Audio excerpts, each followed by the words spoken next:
So, Crash Bandicoot is seemingly coming to Fortnite. Additionally, there seems to be more Crash Bandicoot projects in development. Let's talk about it. What's up guys, Canadian Guy here, and today I'm talking about a game that I very rarely talk about, and that is Fortnite.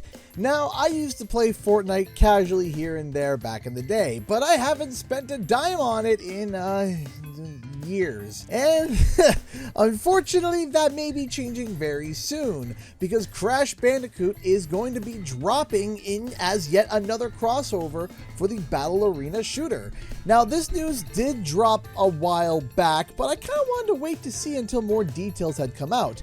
And as time went on, more and more people started to report and back the content of the actual leak that Crash Bandicoot was actually associated with, and more stuff from it started to get confirmed. Now, apparently, the work in this collab started, according to what I believe is George Most, who is a Fortnite content creator, approximately 6 months ago. Now, if you don't know, 2026 is Crash Bandicoot's 30th anniversary. So the likelihood is that this collaboration will be associated with exactly that. Now, when will we be dropping in off the battle bus as Crash Bandicoot, or on a surfboard apparently? Well, it may be sooner than you think. The initial leak that included Crash coming to Fortnite came out in September 2024.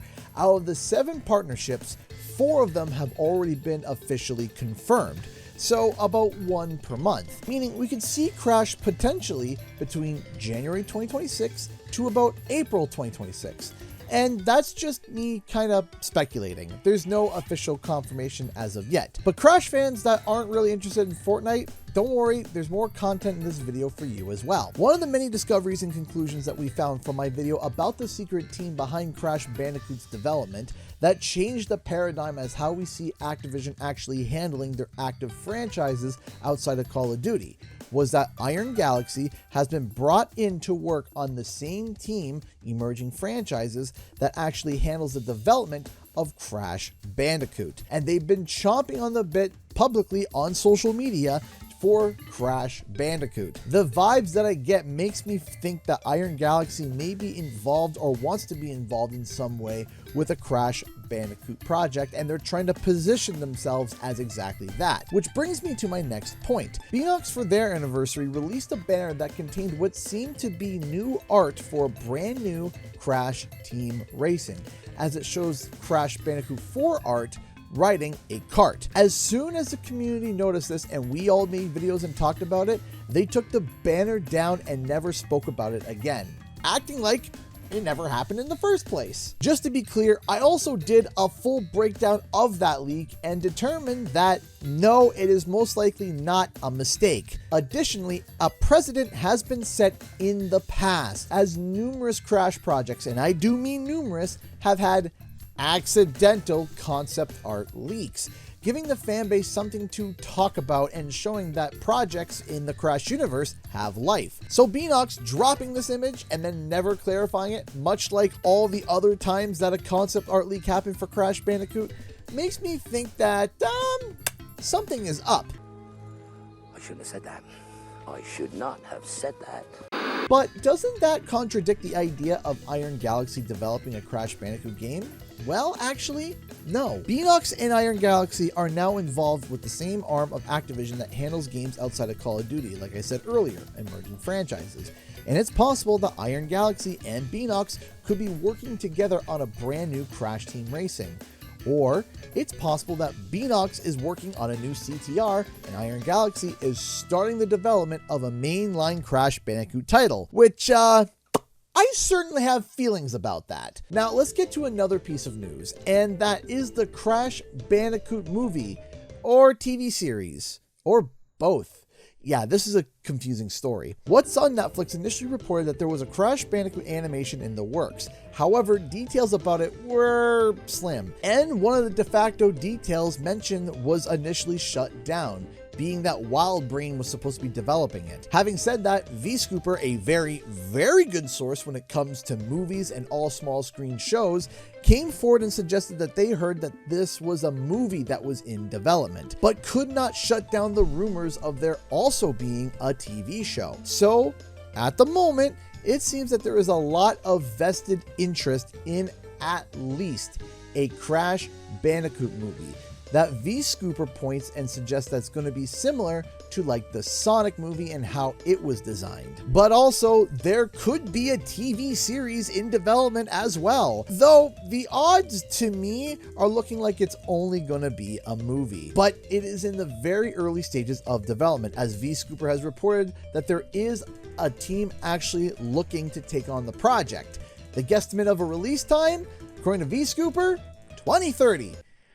And that's if everything goes right, which we know isn't the fairy tale that's always true when it comes to Crash Bandicoot. But there's one more detail I really want to talk to you guys about that isn't quite reported. And it's something that I actually did report on Twitter, but I never actually made a video about it. See, back in May 2025, by happenstance, I had an in-person conversation with someone from a very specific merch distribution company.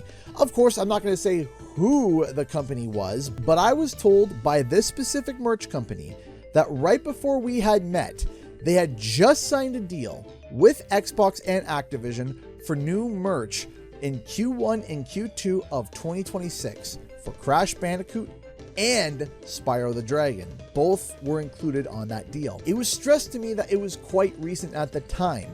To paraphrase, the ink had barely dried. This merch company has released Crash and Spyro merch in the past, and this deal included re-releases of that merch that had been discontinued from recent revivals, like Insane and Reignited, refreshes of the merch, and completely new lines of merch. I kept that info kind of close to my chest until the first bits of evidence started to come out, which was on this post here, where new and old posters featuring Crash and Spyro started popping up from a commercial company for people to order from, which popped up in December 2025, a few weeks earlier than what my source suggested. Granted, it looked like it was for a commercial company that actually supplies storefronts with these posters to actually sell, but I digress. But what is the importance of all that? Why is that important? Well, according to the leaker of the Fortnite collabs, the Crash Bandicoot collab started production about 6 months ago, as of December 2025. If you roll back 6 months, it lands nearly at the exact same time as to when I was told about the new merch deal being signed for Crash Bandicoot. So I thought, what are the chances that this Crash crossover from Fortnite launches in Q1 or Q2 2026, just like the signed merch deal? So I looked at the leaked Fortnite list collabs once again and found the 4 that had been released. Gorillaz released at the end of August, K-Pop Demon Hunters released at the end of September, Bleach was released mid-December, and iShowSpeed released at the end of December. So on average, one of these collabs release about 4 to 6 weeks apart. The last 3 remaining collabs are Lucy from Fallout, which of course references the new season 2 of the Fallout show, Wicked, which references the newest movie in the Wizard of Oz spinoff, and of course, Crash Bandicoot. If the pattern persists, key word here, if the pattern persists, we will see Crash either at the end of January at the earliest or the end of April. Either way, it lands in the exact same release window as the merch lines from the third party. In conclusion, 2 completely unrelated third-party companies both signed a deal for Crash Bandicoot in and around May 2025, and for some reason, Activision has had them release or want them to release the content at around the exact same time during Crash Bandicoot's 30th anniversary year.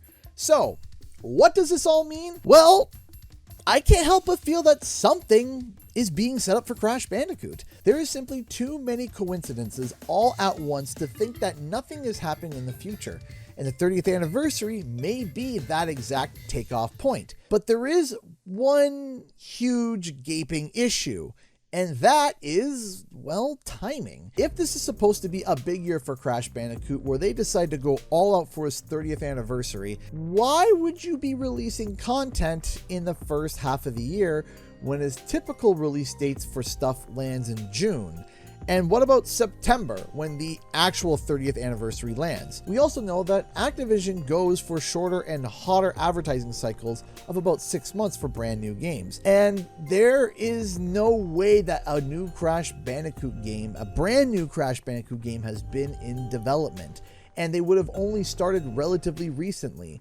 And 6 months from now, I don't think there's anything that could get done. So no matter where you plant the timing in all of this, nothing works for a new title to be announced or released in 2026, especially if we include the development and release of Spyro 4, where Activision would not want to cannibalize their own sales. But it also doesn't make sense to only get merch in a Fortnite skin for Crash's 30th anniversary, especially if there's been a lot of planning that's seemingly gone into it. But there is one potential precedent that has been set up in the past that does allow for there to be an announcement in 2026, not step on the toes of Spyro or any other release, but also release in around perhaps 2027, maybe even early 2028. Back in June 2016, Sean Layden had announced that the Crash Insane trilogy was in development. However, this was actually 1 year before the game had released, which is not typical, and it broke the Activision trend of making a 6-month advertising cycle for their games. That was because 2016 was the 20th anniversary of Crash, but the Insane trilogy came out in 2017, the 21st. So we could apply the same logic here that we apply there. We could see Crash announce a brand new game sometime in 2026 for a 2027 release in celebration of its 30th anniversary, even though the game would technically be released in the 31st year. And all the merch and crossovers and whatever else they have planned this year is essentially clearing the way for that specific announcement. Again, we are in the zone of unknown here and still try to make our way through it all. If you have any thoughts or theories, leave a comment below and let me know. Thank you so much for watching, everybody. Bye-bye.